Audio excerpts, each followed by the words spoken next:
ఓం శాంతి.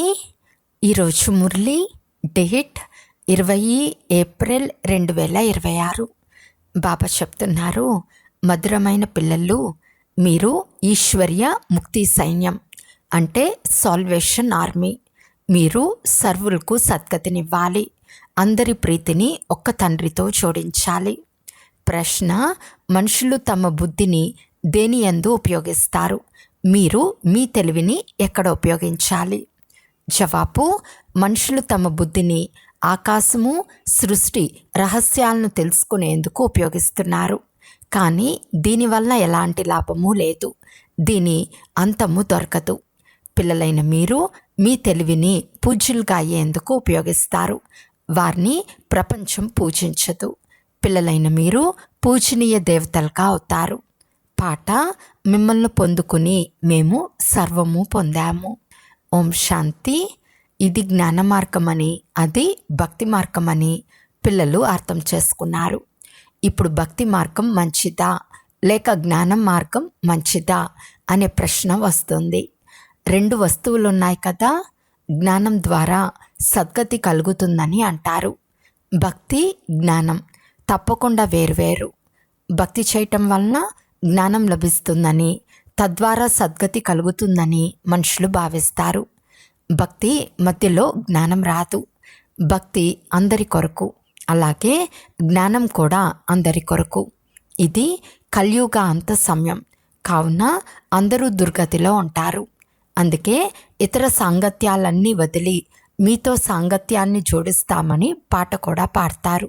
అయితే వారెవరో, ఎవరితో జోడించాలో ఎవరికీ తెలియదు. తరచుగా బుద్ధి కృష్ణుని వైపు వెళ్తుంది. మేము సత్యమైన ప్రీతిని మీతో జోడిస్తామని అంటారు.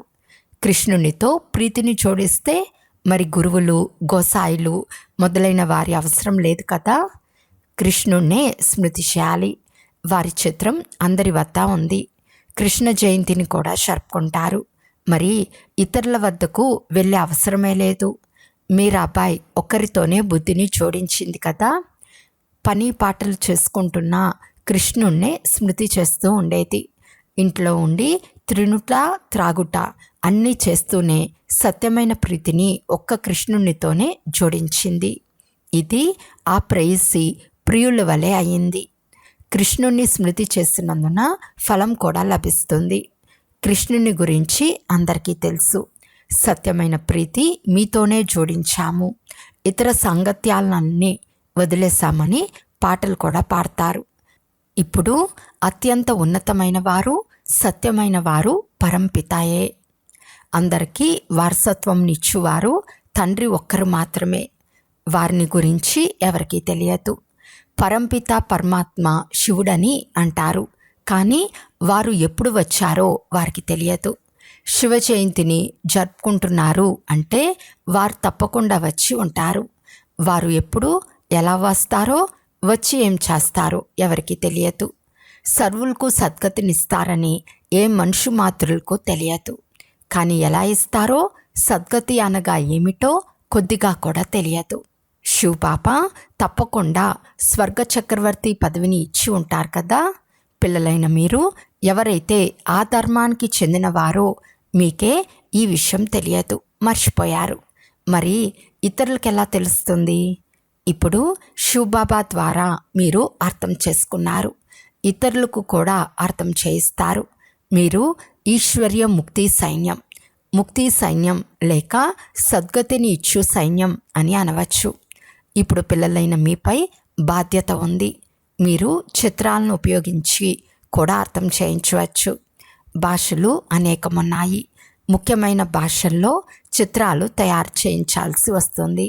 భాషల గురించి కూడా చాలా గొడవలు, జంజాటాలు ఉన్నాయి. అందువలన ప్రదర్శనలు కూడా తయారు చేయవలసి వచ్చింది. చిత్రాలను ఉపయోగించి అర్థం చేయించడం చాలా సులభం. సృష్టి చక్ర చిత్రంలో కూడా జ్ఞానం పూర్తిగా ఉంది. సిడి చిత్రం కేవలం భారతీయులకు మాత్రమే. ఇందులో ఇతర ధర్మాలేవీ లేవు. భారతదేశం తమో ప్రధానమైనప్పుడు ఇతర దేశాలు తమో ప్రధానం కావని కాదు. అన్ని ధర్మాలు తమో ప్రధానం అవుతాయి. కావున వారి కొరకు కూడా చిత్రాలు కావాలి. సర్వీస్ కొరకు ఇవన్నీ బుద్ధిలోకి రావాలి. ఇద్దరు తండ్రుల రహస్యాన్ని కూడా అర్థం చేయించాలి. వారసత్వం రచయిత ద్వారా లభిస్తుంది. లక్ష్మీనారాయణలే భారతదేశపు మొట్టమొదటి మహారాజా మహారాణులుగా అనగా భగవాన్ భగవతీలుగా ఉండేవారని అన్ని ధర్మాల వారికి తెలుసు. మరి వారికి ఈ స్వర్గరాజ్యం ఎప్పుడు ఎలా లభించింది? తప్పకుండా భగవంతుని ద్వారా లభించి ఉంటుంది. కానీ ఎప్పుడు ఎలా లభించిందో ఎవరికీ తెలియదు. గీతలో శ్రీకృష్ణుని పేరు వేసి తర్వాత ప్రళయాన్ని చూపించేశారు. ఫలితం ఏమీ లేదు.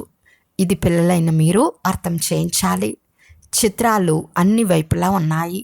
లక్ష్మీనారాయణల చిత్రాలు కూడా ఉంటాయి. భలే ముఖ కవలికలు, డ్రెస్ మొదలైనవి వేరుగా ఉండవచ్చు. ఎవరికి ఎలా తోస్తే అలా తయారు చేశారు. శ్రీనాథుడు శ్రీనాథుని ఈ రాధాకృష్ణులే కదా. శ్రీరాధ శ్రీకృష్ణులు కిరీటదారులు కారు. వారు నల్లని వారు కారు. రాజధాని లక్ష్మీనారాయణులది, రాధాకృష్ణులది కాదు.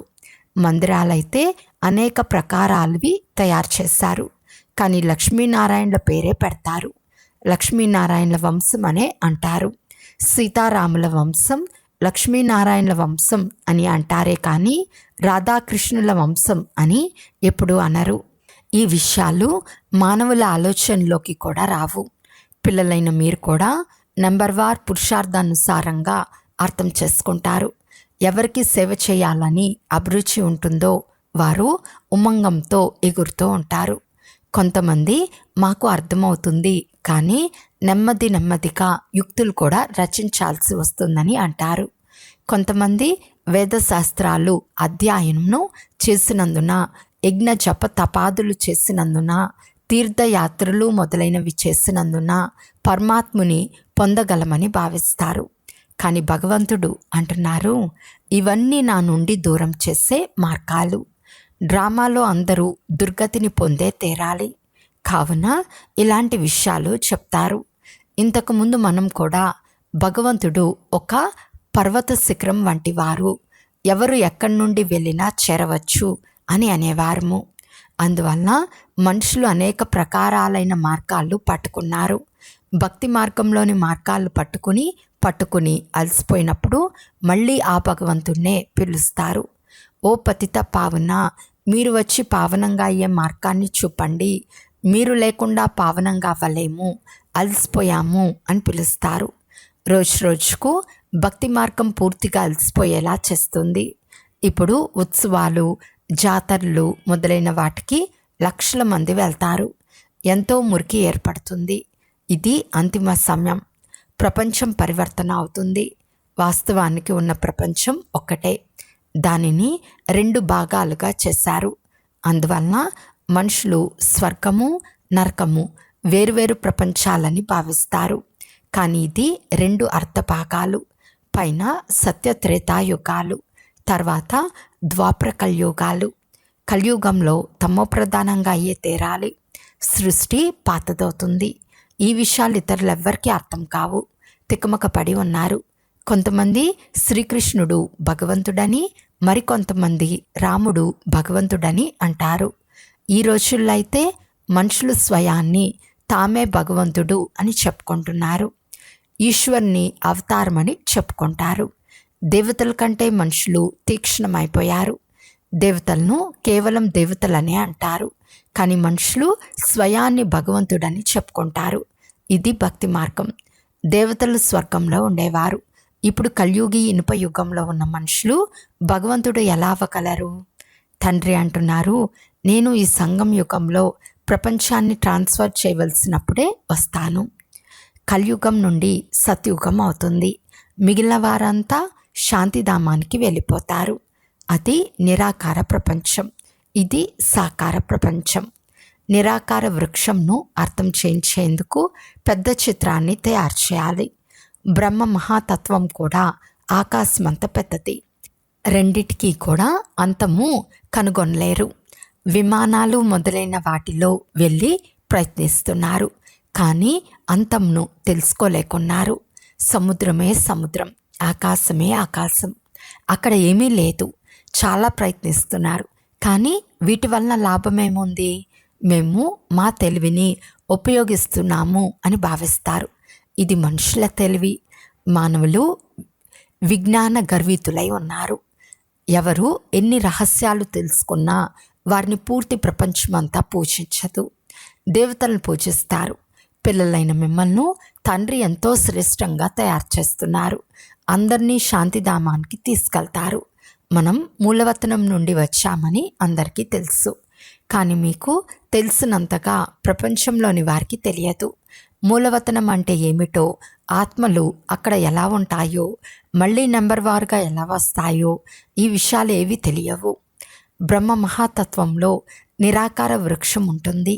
సత్యుగంలో చాలా కొద్దిమంది మనుషులు మాత్రమే ఉంటారని, మిగిలిన ఆత్మలన్నీ మూలవతనంలో ఉంటాయని వారికి తెలియదు. ఎలాగైతే ఇక్కడ సాకార ప్రపంచం ఉందో అలా అక్కడ మూలవతనం ఉంది. ఈ వతనం కానీ ఆ వతనం కానీ ఎప్పుడూ ఖాళీగా ఉండదు. అంతమైనప్పుడు బదిలీ అవుతారు.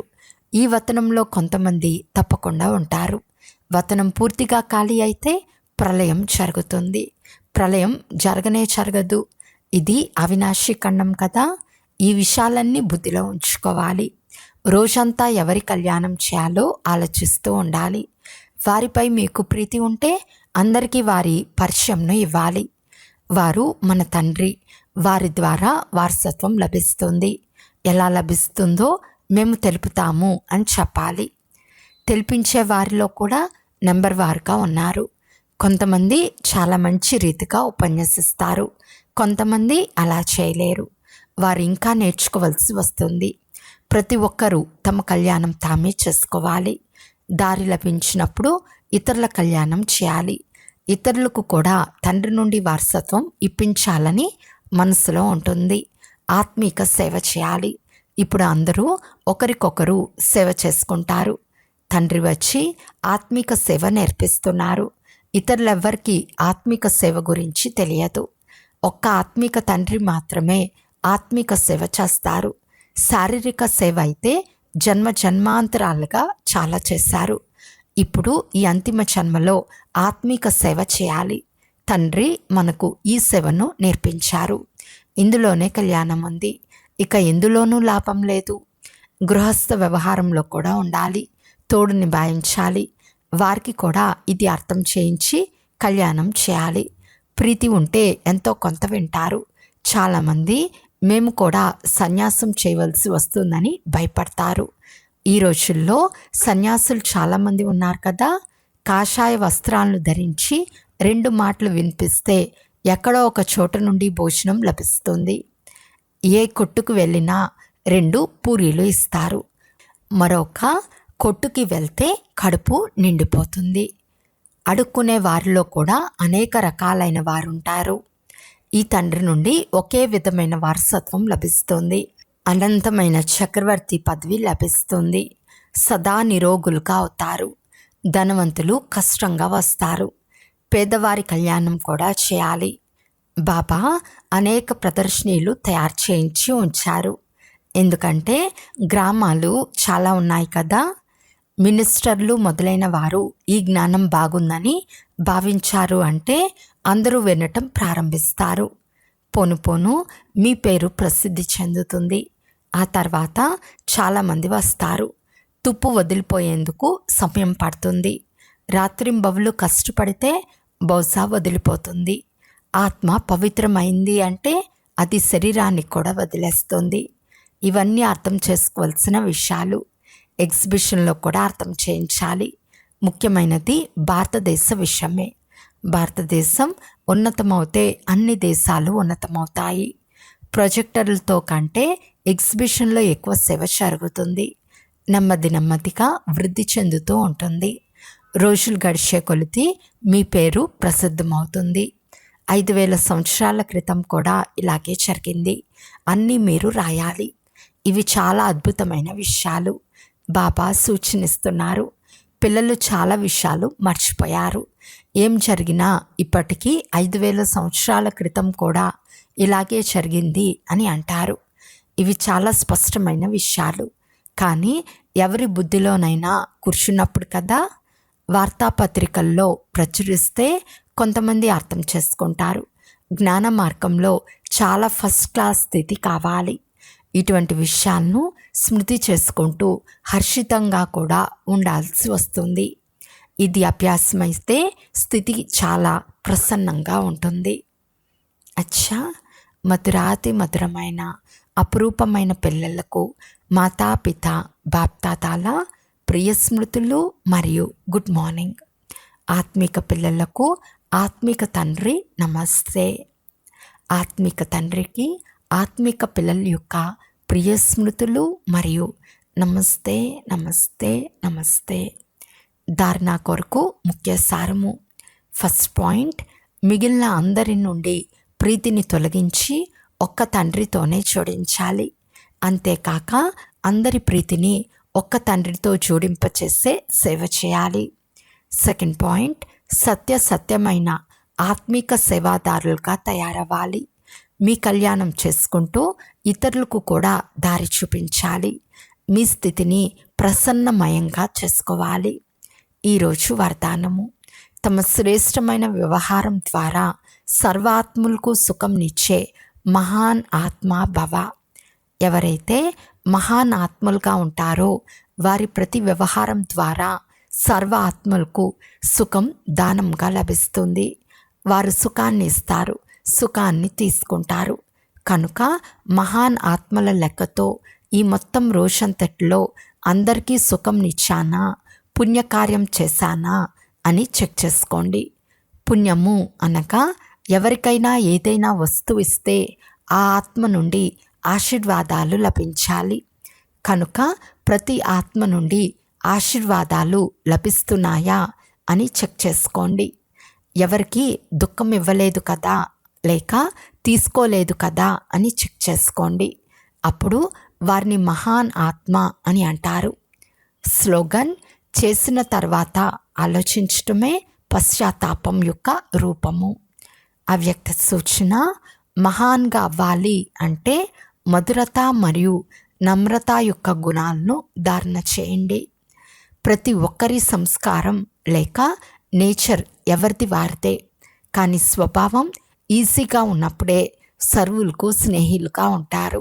అన్ని విషయాలలో, సంబంధాలలో సఫలుగా, మనసులో విజయులుగా ఉంటారు. అంతేకాక వాచలో మధురత వస్తుంది. ఈజీ నేచర్ అనగా ఎటువంటి సమయమో, ఎటువంటి వ్యక్తో, ఎటువంటి పరిస్థితుల్లో వాటిని పరిశీలిస్తూ స్వయాన్ని ఈజీగా చేసుకోవాలి. ఈజీ అనగా సంస్కారాలను కలుపుకునేవారు, స్వయాన్ని మలుచుకునేవారు. ఈజీ అనగా సోమరులు కాదు. అచ్చా, ఓం శాంతి.